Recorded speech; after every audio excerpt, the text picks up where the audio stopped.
Le sais-tu ? Chaque année, l'ensemble des déchets issus de la démolition de construction représente entre 300 et 400 millions de tonnes de déchets. À l'échelle européenne, cela représente entre 33 et 40% des déchets globaux. Grâce à des projets autour de l'économie circulaire, de nombreuses entreprises comme l'entreprise Cemex réfléchissent et mettent en œuvre des moyens de la diminuer. Dans cette capsule vidéo, on va tenter de t'expliquer certaines stratégies permettant de réduire l'impact de la construction. Chaque année, la production de béton en France est de l'ordre de 20 millions de tonnes. En Europe, et pour l'année 2024, c'est près de 674 millions de tonnes. Petit rappel sur le dosage d'un mètre cube de béton frais. Pour se rendre compte des enjeux environnementaux autour des granulats, faisons un petit calcul. Dans un mètre cube de béton, on a en moyenne 350 kg de ciment, 1000 kg de gravier, 850 kg de sable, 175 kg d'eau.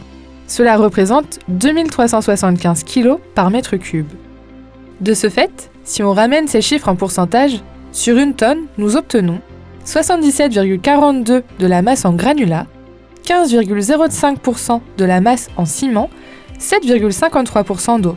Si 77% des granulats du béton frais sont issus de la nature, c'est-à-dire de carrières ou bien de dragage de granulats en mer, comme au Havre en France, les enjeux écologiques de la filière béton ne respectent pas d'engagement durable. Mais des solutions existent.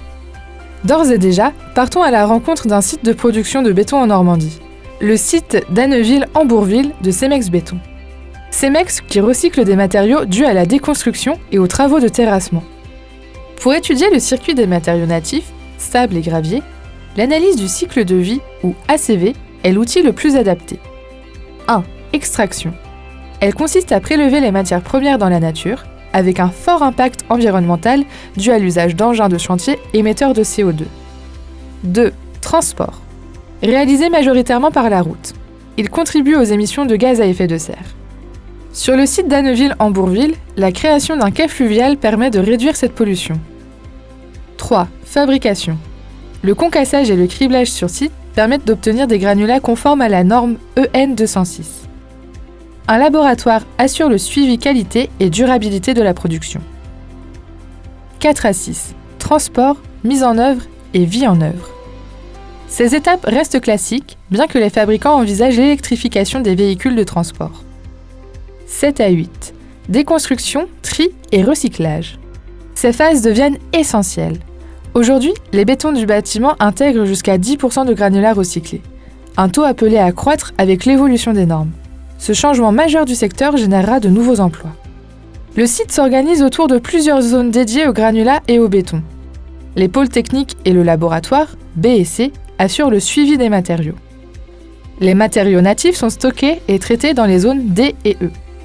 Une plateforme spécifique est dédiée aux matériaux recyclés issus de la déconstruction, F.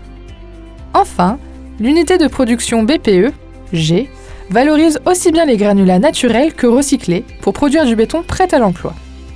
Le site propose ainsi 2 parcours, l'un consacré au traitement des matériaux naturels, l'autre à la valorisation des matériaux recyclés et à la production de béton. Pour évaluer le gain écologique lié à l'usage de granulats recyclés, l'étude doit se concentrer sur ceci. Contrairement à d'autres approches de béton bas carbone, qui agissent aussi sur le ciment, la démarche du site d'Ambourville vise à intégrer des granulats recyclés dont le bilan carbone dépend de 3 étapes.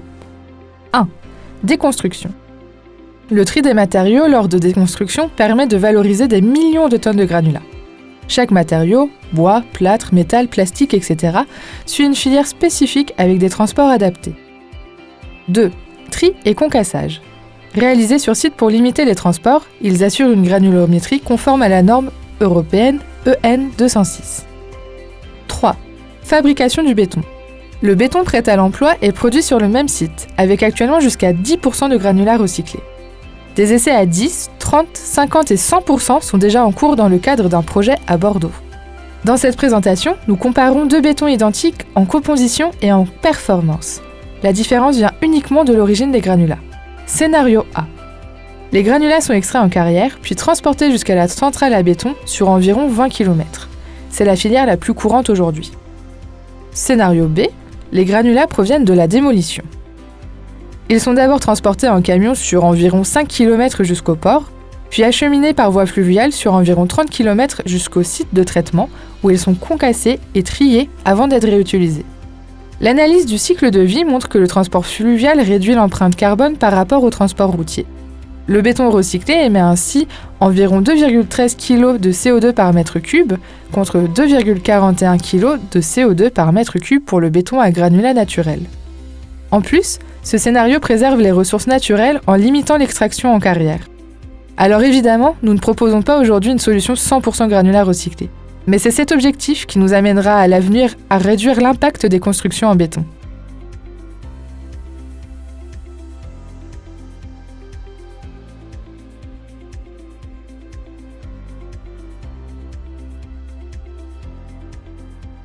Les granulats recyclés, c'est plus qu'un matériau. C'est une économie plus intelligente. On réutilise les matériaux issus des chantiers, on préserve les ressources naturelles et on réduit les distances de transport grâce à des sites de production proches. Résultat, moins de camions, moins de CO2, des coûts maîtrisés. Et sur le terrain, ce sont des plateformes de recyclage qui tournent, des équipes qui trient, concassent et contrôlent la qualité, des emplois locaux et des compétences qui se développent. Construire avec des granulats recyclés, c'est faire circuler l'économie, pas les camions, tout en créant des emplois. Donc, pour résumer, la construction moderne doit vraiment évoluer et faire plus attention aux ressources naturelles qu'elle utilise. Aujourd'hui, grâce à leur recherche et à l'analyse de cycle de vie, des entreprises comme Cemex arrivent à proposer des solutions pour réduire l'impact environnemental de la construction. Et ce n'est pas tout. Il y a aussi beaucoup d'autres pistes en cours, notamment les ciments bas carbone. Tout ça montre qu'on est en bonne voie. Bref, on peut être plus confiant.